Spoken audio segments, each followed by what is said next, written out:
Did you know that the average American getting ready to retire has just under $100,000 in their 401k balance? What do you think? Is that enough to retire?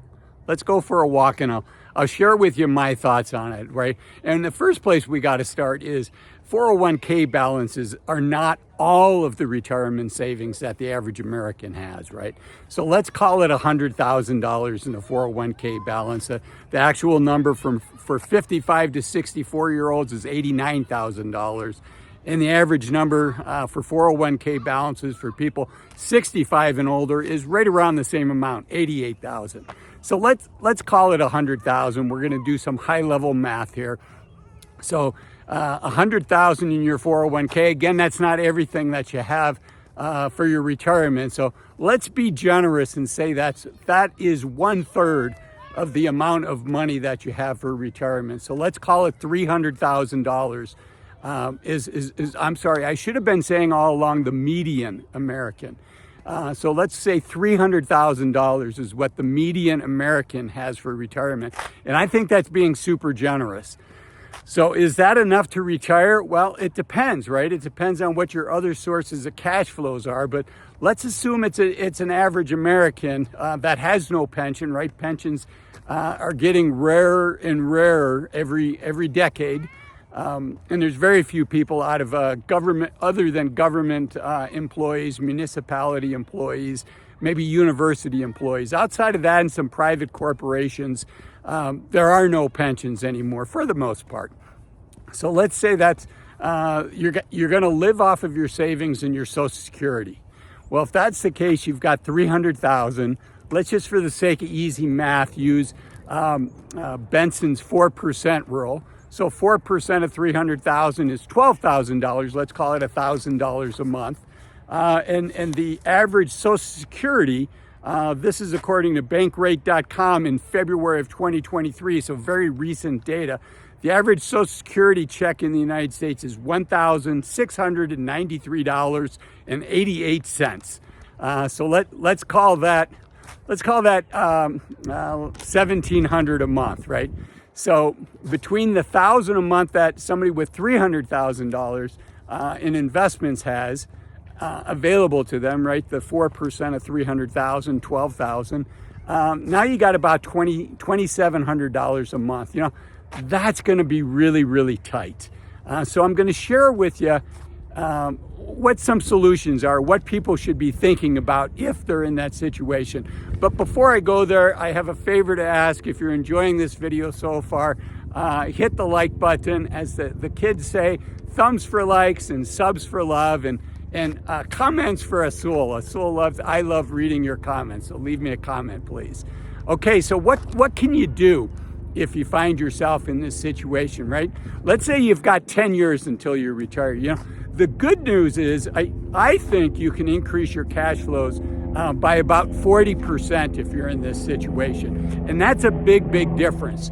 So sorry, there's a helicopter going by. Let's just assume that you're in that situation and you have 10 years to go, right? You can try to save a little more money. You know me, I'm going to tell you to drive a used car instead of a new car, and I do think that's a good idea. Average American family spends $900 a month in transportation. That's car insurance, car payment, maintenance, gasoline, etc. But I really think by driving used cars, it's not that sacrificial, and you can probably save about $400 a month on that, which is about $5,000. But that's just one piece of this strategy. I know regular viewers have heard me say that ad nauseum, so I'm going to move on beyond that point. I think the best way to get yourself in a better situation when retirement does come, particularly again if you have 7, 8, 10 years until retirement or even more, I think the best way to get yourself in a better situation is to level up your skills. Find a skill, develop a skill, either where you can get paid more in your current job, or do it what the kids would call a side hustle, right? Have a little side business where you can make a little additional money. And let me share some ideas. Coding, learning to code. You know, it's people think, well, that's a young person's game, but I've got news for you. When I was 50, I taught myself to code. cost me certainly less than $1,000, probably less than $500. I basically took a lot of courses on this site called Udemy, Udemy. And I'll share with you, there's a guy's name that's an excellent teacher. When I found him, he was young 20s. Now he's getting close to 30 probably. But his name is Colt Steele, Coltsteel. I think that's a very cool name, by the way. He's an excellent teacher. You can literally buy his class for under $20. And if you do the work in a class, you've got a shot at actually being able to get a job doing some light coding, maybe some like graphic design, what most programmers would call front end work. So the things that you and I see as consumers. So you've got a shot at doing that. Okay, so one is coding. Another one is artificial intelligence prompts. Basically asking tools like ChatGPT and Google's Bard, learning how to ask the right questions so you can get useful answers. There's going to be a lot of small businesses that are going to want to use AI, and there's a learning curve there. So if you can get ahead of that learning curve, anytime there's a new technology that comes out, it really opens the door for non-technical people. I happened to graduate business school at the advent of the internet. I graduated business school in 1995. And I was able to pitch a bunch of venture capitalists on a business idea that in today's world would be known as nextdoor.com. But I was way, way, way too early. I did get to pitch to some brand name venture capitalists, and they all told me the same thing. You know, I tend to be a contrarian. And so when everybody was looking at the world, the scope of the world that the internet was opening, I was thinking internet local, which is basically what nextdoor.com is now. So anytime there's new technology, it opens the door for you.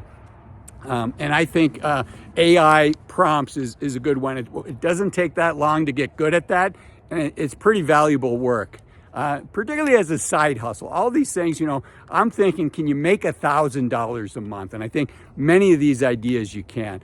Another one is writing for marketing materials, writing marketing materials for companies, specifically what's called copywriting. Again, you can use like Coursera has free classes from Stanford, Harvard, MIT, various liberal arts universities, and their classes are online and they're free. You can pick up a lot of skills that way. Another site that I like is this Udemy site. Don't pay retail on Udemy. They're running sales all the time.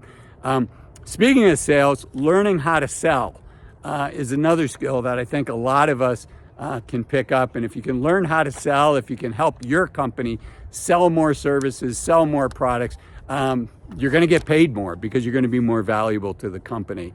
And then the last one I have is teaching English. And you teach English, obviously, to non-native English speakers. It's mostly kids that you're teaching, kids and young adults, from a lot of people from Southeast Asia, from China, and you don't need to speak their language. In fact, the company that matches you with the parents of these kids don't want you speaking the kids' native language because they want you to speak English. There's one website, I'm not recommending it, it's just a website that I know. It's called VIPkids.com. Okay, but can you make an extra $1,000 a month doing that? I think you can, okay? So let's call that $12,000. Again, this is what can you do if you still got 10 years out and you want to increase the amount of money that you can put away for savings for retirement, so you're not stuck in the situation I opened the video with, which is, you got basically $1,000 a month coming from your $300,000 in savings, and then you've got, $1,700 coming in from Social Security, and that's it, right? So if you can save $12,000 a year by leveling up your skills, I mentioned a used car. Let's say that's going to save you $5,000. This one's going to be controversial, but some people might want to Airbnb one of their rooms. I think you could easily make an extra $5,000 a year doing that. It's not necessarily easy to do that, right? It's a little inconvenient. Make sure you're complying with all the right rules and you've got the right insurance to do it, etc. But it can be a nice way to make an extra, $500 a month. Let's call it $5,000 or $6,000 a year. And then can you cut your expenses $400 a month? And that really amounts to about $13 a day. So instead of going out for lunch, can you take your lunch to work? Are there little things that you can do? I tend to be a fan of go ahead and enjoy your affordable luxuries, which I put Starbucks in there, right? If you and your wife enjoy, I should say you and your spouse, I'm sorry. If you and your spouse enjoy going to Starbucks, I think you should keep doing that, because it's a lot more expensive than a venti decaf or a venti espresso at Starbucks. What's a lot more expensive than that is divorce. So use these affordable luxuries and do things with your spouse and keep your marriage solid. Okay, but if you can cut expenses, if you add all that up, let's just say you can save an extra $25,000 a year. So what does that do over 10 years? Well, if you get 8% a year, you're going to have $360,000 saved up in 10 years. If you get 10%, you're going to have about $400,000 saved up. And if you get 6%, you're going to have about $330,000 saved up. So let's call all of this $300,000 a year. One quick pause again. If you're still with me and you haven't hit the like button, the rent for this video is hitting the like button. So do hit the like button. It helps the YouTube algorithm build our audience and build our community. So I'd really appreciate it. Thanks. Okay, I'm going to keep going. So let's just say, I anywhere from 330,000 to 400,000 is what I just went through. Let's call it 300,000, right? So let's apply that 4% rule again. So that gives you an extra $12,000 a year, or an extra $1,000 a month. Now remember, before we were looking at $1,000 a month from our savings, $12,000 a year, plus $1,700 from Social Security. So you're going from $2,700 to $3,700 a month. That's about a 40% increase in the cash flows that you can spend in retirement. And that's a big deal.